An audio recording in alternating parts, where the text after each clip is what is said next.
Okay, let's take a deep dive into this topic. Joining us now is former Miami mayor and current Miami-Dade property appraiser Thomas Regalado. He once ran that agency and, of course, is someone who knows all too well the many issues and how important this Radio Marti has been for many, many years, and really getting a pro-democracy voice to people who have not lived in democracy. Thomas, what was your reaction when you heard about this? Well, I was surprised, not because the government is doing cuts, and I would have imagined in the past, Jim, that they would have done some cuts in every federal agency, including Radio Marti. I was surprised because it went off the air. And it has been on the air for 40-some years, and I disagree with the professor that the audience kept declining. Myself, when I was there 6 years ago, 7 years ago, we had metrics from the inside of Cuba, from the American embassy, that tell us that within the rural areas in all Cuba, there was a strong audience for shortwave. Now, after that, after I left, and we did too, social media has been part of the Radio and TV Marti daily run, and that has been a hit in Cuba. So you know, the bottom line is that there is no free press in Cuba. There's a lot of opposition voices that could never be heard now anymore, that at least were heard in through Radio Marti. Yeah. There was an editorial in the Sun Sentinel today and said that when you do something like this, it's the tyrants who win. Right.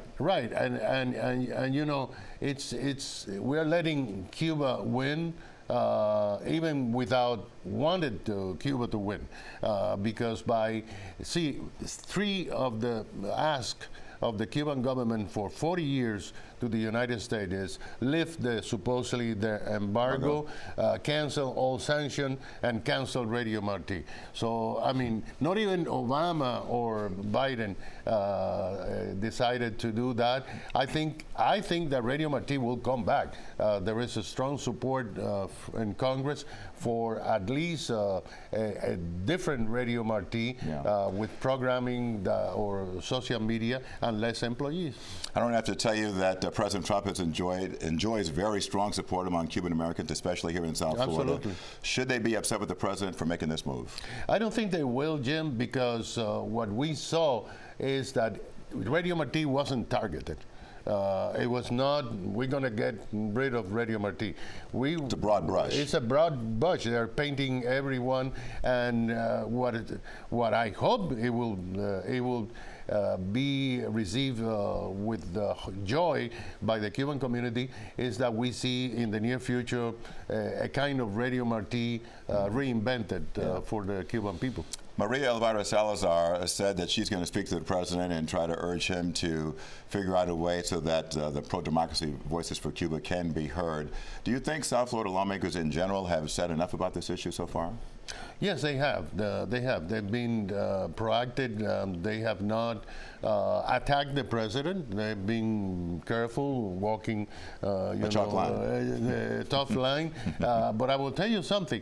Many years ago, Lincoln Diaz-Balart, who just recently died as a congressman, he codified the laws of Radio and TV Marti. That means that the law are part of the code of the United States, and those laws have to be respected according to the Supreme Court. So if Radio Marti is not on the air, Jim, we will see a long legal battle. Okay. While I got you here, I know you're the Miami-Dade property appraiser now. The governor is floating this idea of abolishing property taxes. Is that going to fly?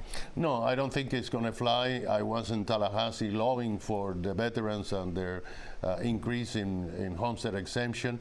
The mood in the state legislature was skeptical, but we know that something is going to come up. There are several bills about property taxes in Tallahassee now. It would not work on this session, but certainly we're going to have something on the ballot come next year for gubernatorial elections. Okay. Thank you for coming by and giving us your perspective thank you. on both those issues. Thank you. Thomas Regalado.